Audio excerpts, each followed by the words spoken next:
Welcome to the HCI family of podcasts. We're your source for personal, professional, and organizational growth and development. We share our own original research, explore industry trends, and interview executives and thought leaders from across the globe. Join us for practitioner-oriented content around all things leadership, HR, talent management, organizational development, and change management. Maximize your personal and organizational potential with the HCI family of podcasts. Jonathan Bennett, welcome to the conversation today. It's great to be here, John. It is great to be with you. You're joining us from Ontario. I'm south of Salt Lake City in Utah. And today we're going to be talking about navigating the emotional journey of a merger or acquisition of your company. You know, I think emotional journey is a great way to put it. I might have even framed it as emotional roller coaster. I think it's definitely a journey. It's definitely something that's not for the faint of heart. It's a challenge, to say the least, as you're going through that process. Particularly, you know, if you're an owner or if you're a senior executive in a company that's going through a merger or acquisition, but even if you're like a middle manager or a line level employee, for anyone in the organization, my goodness, that's a hard thing to go through. And so we're going to explore that. We're going to talk through that and really what you can do to kind of mitigate the impact, and to really get through that in a resilient fashion. As we start off this conversation, I just wanted to share Jonathan's bio with everybody. Jonathan Bennett provides sought-after leadership coaching and strategic counsel to CEOs, executive teams, politicians, and boards of directors across Canada. With experience in urban, rural, remote, and First Nations communities, Jonathan's expertise in social purpose business strategy, governance, branding, change, and communications. He really has gotten into coaching, but prior to that, Jonathan founded Lariday, a management consulting and training firm that helps nonprofit and public sector organizations soar. It now has served more than 200 clients. Before I go further, I just want to give you a chance to share with the audience anything else about your background, personal context, and then we'll dive on in. Yeah, for sure. Thanks for having me on. A bit about me. So I did an English literature degree. All I ever wanted to be was a poet and a novelist. And I'm proud to say I've published 7 books and had a lot of fun doing that. But the short form is, folks, poetry doesn't pay. And so I needed a job along the way, and I got into corporate communications and ended up in general management. I was on the senior team of a big, huge hospital here in Ontario. And that's really kind of where I got my chops into strategy and planning and governance kind of work. And so from there, I founded a firm and had a just a crazy, wild, fun journey for the next 10 years in growing and ultimately selling that firm. That's awesome. That's awesome. You know, it's sad, isn't it, that things like poetry don't pay? I mean, certainly it can. I mean, there are the rare examples, but, you know, they're far and few between. And it is kind of sad because, you know, I have a soft place in my heart for the humanities, and, you know, the human side, you know, just craves that. We need that. We need the beauty. We need the art. We need the poetry. We need all of that. In this day and age, in particular, as we have like the you know, AI and like all, you know, the robotics and like all this stuff, like we need all of that. Oh my goodness. But it's hard. Like it's hard to make a living off of it. And so but if that's your passion, to anyone listening, don't give up on it. Keep doing it. Oh, you know, 100%. But you're probably going to have to keep, you know, you're probably going to have to supplement your income with something else. Yeah.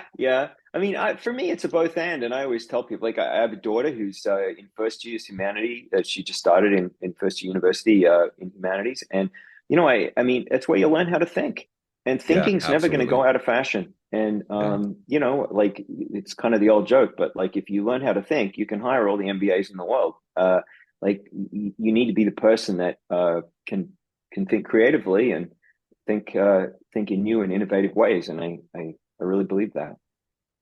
I absolutely agree. You know, I'm a sociology undergrad myself. I'm a big believer in the social sciences, the humanities. We need more philosophy majors. We need more English majors and poetry. I agree. We need more of it, right? I agree. You know, this is not the topic, but since we kind of got into this, Sure. I'll say Yeah. one more thing really quick. I'm a university professor, and I do consulting stuff as well, things Yeah. like this podcast as well. But I lament when I see more and more there are universities across the world, certainly across the nation here in the U.S. that are there's political, in part due to political pressure. I see in the US in particular, this drive to streamline the university experience towards career readiness. And this mentality around career readiness is, it's all about skill. And when we think about skill, you know, in my mind and in your mind, we're thinking about decision making, we're thinking about creativity, we're thinking about like those human elements that come from things like the humanities and those sorts of things. But a lot of times in the minds of the politicians, they're not thinking that. They're thinking about, these other things. And so, I lament when I see things like ethical decision making curriculum getting cut from an MBA curriculum, Totally or agree. those sorts Yeah. of things. Like, oh my goodness, we need more of that, in an Yeah. MBA We program, not really less do. of that. We need more, business leaders having that kind of thinking in how they go about doing their work, not less of that. So, anyways, that's my soapbox for just a moment before we dive on into our You're actual preaching to the conversation. choir, my friend. Yeah, absolutely. All right. Well, with that said, let's actually get into what we're going to talk about today. Yeah. So you've actually experienced this whole merger acquisition thing. You had your background that you shared with us. You got into your own firm. You grow, you build it, you grow it, and now you're getting to the point of um, going through that process yourself. Tell us a little bit about that. Both the process of growing it, getting it to that point, and then what does it feel like when you're starting to explore it and then starting to actually do it?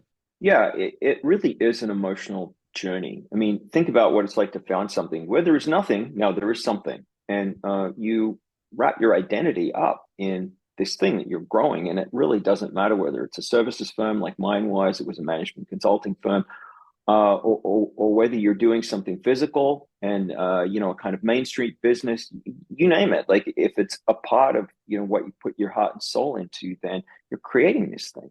And over time, you get wrapped up in, and it becomes how you describe yourself at the Christmas party, how you think about yourself. And of course, you're the owner and you're thinking about it at 4 a.m. and it's all that's going on. And, eventually you get to a place where maybe there's something else for you to do.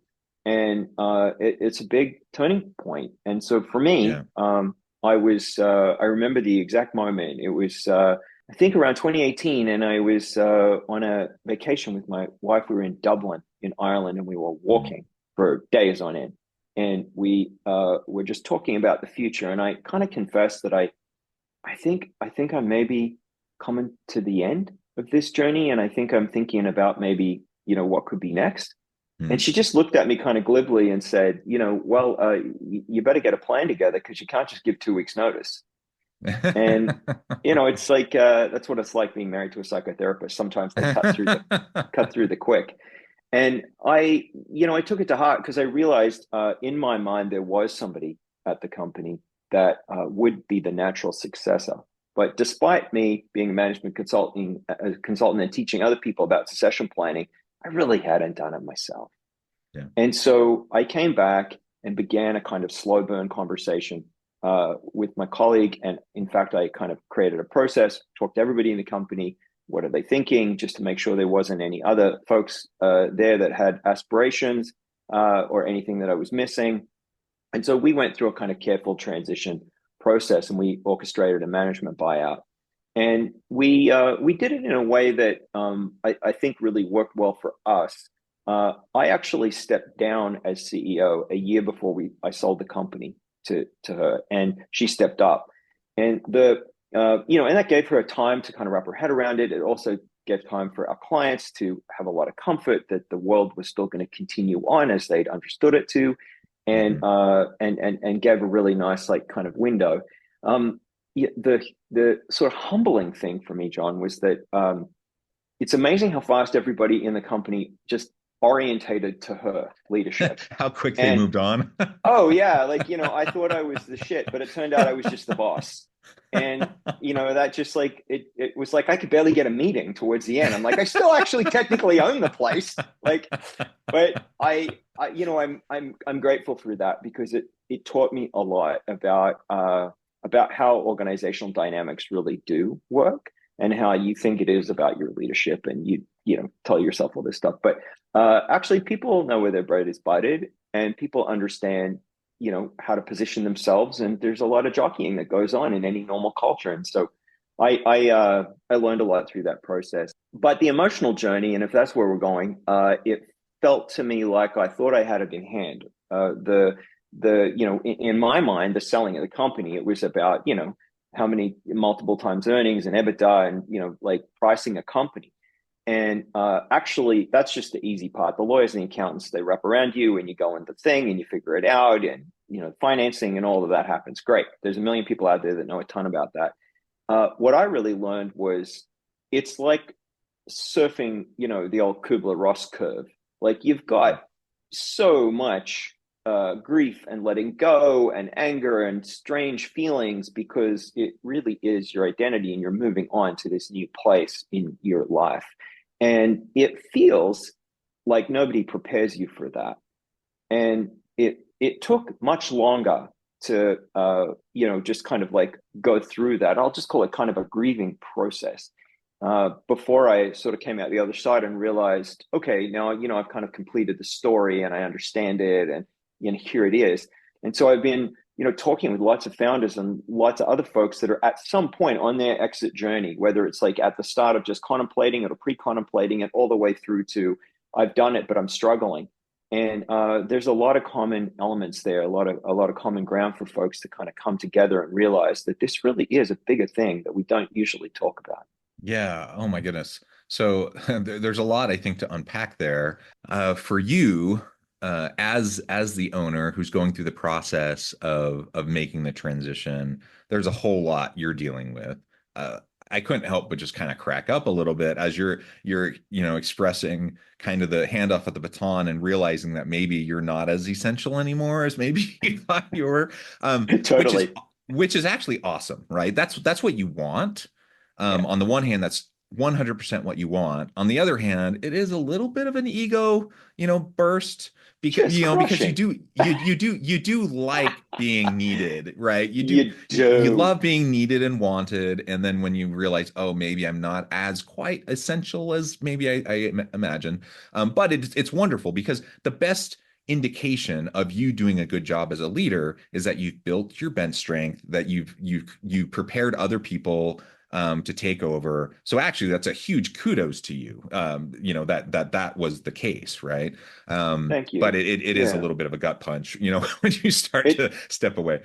It totally is. And, I mean, of course, theoretically, you want to be working on the business, not in the business, and you want it to be able to Hmm. run when you're not even there. And like, these are all the things that I think many entrepreneurs aspire to. And one of the things, of course, that holds us back is exactly what you just said, because like the extent to which you extricate yourself from your business, it's this thing that it's like, oh, I'm not needed anymore. Like, I don't even have a role. Like, what is my identity here? And so it really is like it's a really common feeling to have. Yeah. Um, the other thing that you're talking about that I think is a really great lesson is you even though perhaps you hadn't started thinking about this earlier, your wife, gave you a little nudge and gave you the heads up, and you did start thinking about it in advance. You gave it a good runway of preparation, and you sat down with your team. You started to explore it. You had a year, of runway to go through this transition. That's a good thing because a lot of times there isn't that kind of runway, and so it kind of catches everyone off guard. And when it catches Yep. everyone off guard, people start to freak out. And it's not just internally, it's not just the people on your team, it's the customers, it's the clients. They start to freak Yeah. out and all the uncertainty starts to ripple, right? And even though there may actually not be really any disruption to the services or really nothing's really going to change for the clients. Just the uncertainty or the potential of change is really what upsets them. And so having the steady runway in place Hmm. is a really great lesson, I think, for anyone listening. So I appreciate that. And then on the internal side, tell us a little bit more about how that process allowed for a smoother handoff of the baton to the point where, like you said, by the end, you even as the owner struggled to get a meeting. Yeah. People are, it's pretty darn smooth at that point. Like people are really just moving on. You Yep. now have the new CEO, the new owner. You kind of fade into the background. Yeah. Though it's a little bit of a gut punch, like that's probably the most ideal kind of a situation that you could have. I think so, and I think the lesson here for folks listening is that the emotional journey and intellectual journey that you go on as an owner or as the leader of a company that's about to go through some kind of merger acquisition is that you do the work up front before the thing happens, and you're doing it in secret and in private. And very few people, for good reasons, legal reasons and privacy reasons, stability reasons, very few people know about it. So Yeah. sometimes you're thinking about this thing for years, and you're, playing your chess, and you're thinking about the things in your mind and how am I going to pull the things together and create the value and put it on the market or pull it together or whatever's happening. You're often doing this stuff quietly, and when you get to that point of doing the big reveal, hey, pull everybody to the boardroom or have the virtual meeting and like, okay, so I've got some important news today, and you kind of like, do the big announcement. Um, I'm often coaching folks that, 2 weeks later, they're like wondering why everybody's losing their brains. And I'm like, dude, you've been thinking about this for 2 years. Like you have to give them more than 2 weeks to Yeah. incorporate the change, because at the start, all they're doing is classic change management stuff. It's just me, me, me, me, me, which is Yeah. just normal. And it takes people a while to process and reconstitute themselves. And they'll have an emotional reaction. Like they might have been attached to you. They might have come to work here because of you. Or they might have wanted a smaller place, and now you're getting bought by a much bigger place, or you're getting amalgamated into two, and it's like, wait a second, wasn't that this firm over there that's buying us, they were our enemies until 5 minutes ago, and now we have to put a smile on our face and all like join together. And like these things are hard for people. And so, my counsel to leaders I work with is just to have some real grace and allow people the same thing that you had, which was time to process. Absolutely. And that's an issue that comes up, I think, all the time for senior leaders, whether it's a merger and acquisition or a reorg or any change, any big 100%. change Yeah. in an Yeah. organization. Almost always this issue happens. Like what you just Yeah. described happens. Yeah. Yeah, Yeah. It really because does. in the minds of a senior leader, a CEO or a C-suite executive, they've been talking about this. They've been thinking about it. They've been talking about it in meetings for weeks, for months. Yep. In their circles, it's been all they've been thinking about and talking about for a long time. And now they've been expressing it and sharing it with other people. And then they don't understand, why aren't they getting it? Why aren't they Yeah. understanding it? Why Yeah. why are they so caught up on this? I've Yeah. moved on. Yeah. Yeah. And Yeah. what you just described is absolutely what you have to remember. So I mean, sometimes it's just simply the fact that you got to repeat stuff multiple times, like the communication factor. Sure. Sometimes Yep. it's the emotional factor of just like the mourning cycle, the change cycle, Absolutely. those sorts of things.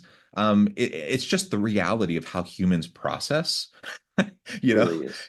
and Really so is. just remind yourself of that. I think it's natural for leaders to also forget this because we're human.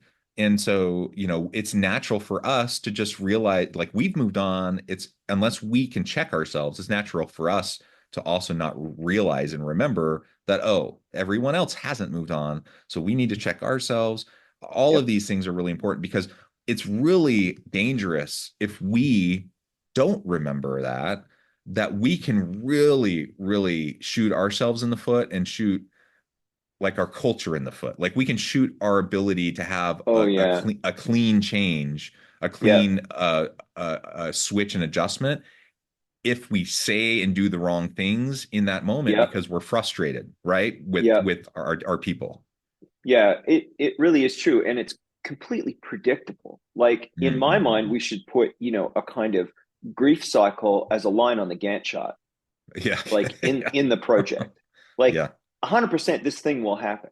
And so how long will it take people? Well, how long did it take you to absorb Yeah. it, to make the decision, to get to a point of being frustrated and wanting to move on with it? Well, oh, that took 6 weeks. Okay, so let's put a 6 week line on the Gantt chart and assume everybody else is going to take at least as long as you did.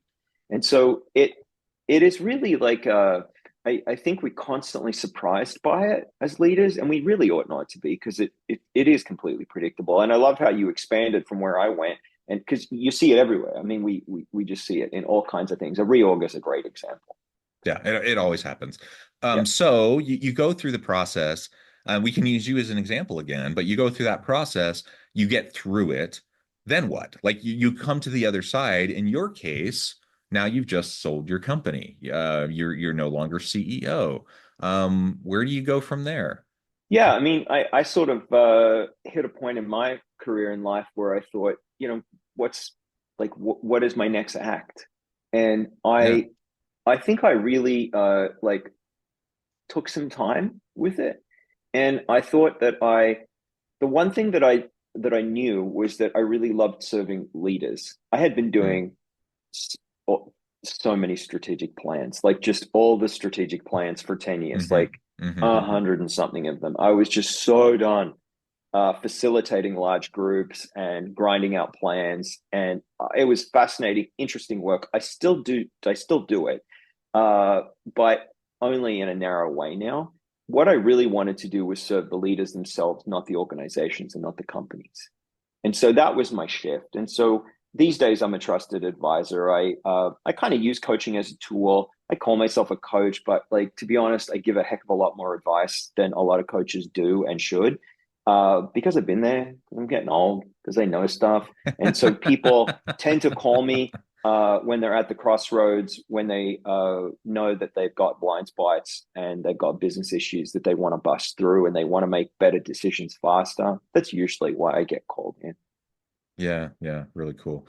And I suppose for everyone listening, that's going to look different, right? So if you're in the position like you were, 100%. where you're doing the selling, you're doing the stepping down from that kind of a role, Yeah. what's your next stage?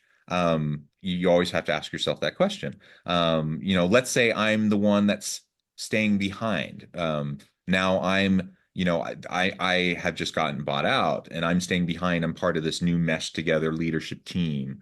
Yep. Um, that's a hard thing. So like you It's said, really hard. you Oh, it's said really hard. And earlier, yeah, go ahead. you said earlier, like you may now be paired up with your fierce competitor, like the ones you hated like 5 minutes ago, and now you are 100%. you you are supposed to like be partners and like team together and like share a culture. That is not an easy thing to do.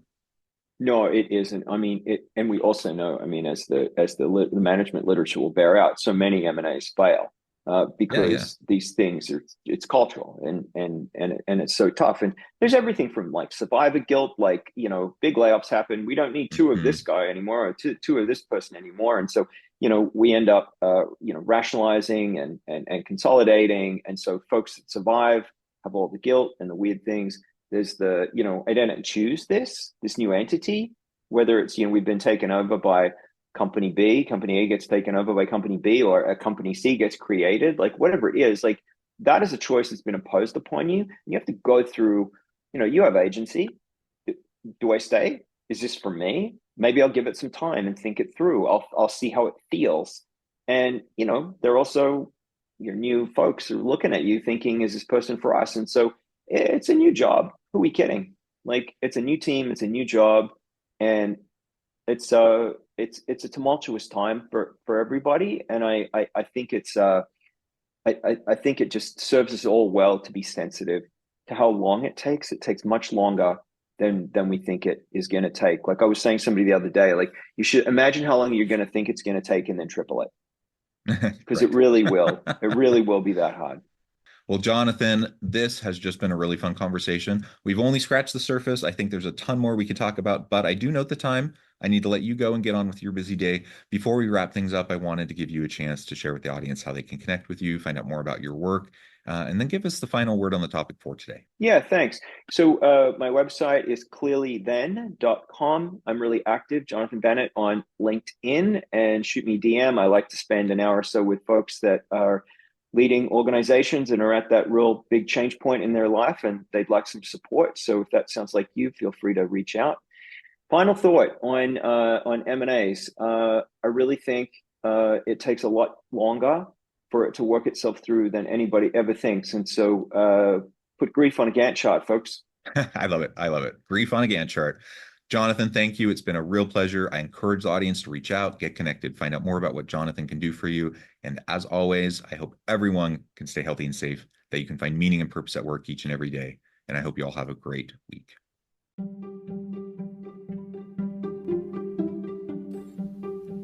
Thanks for joining us for this episode of the podcast. We hope you stay healthy and safe, and please join us again soon.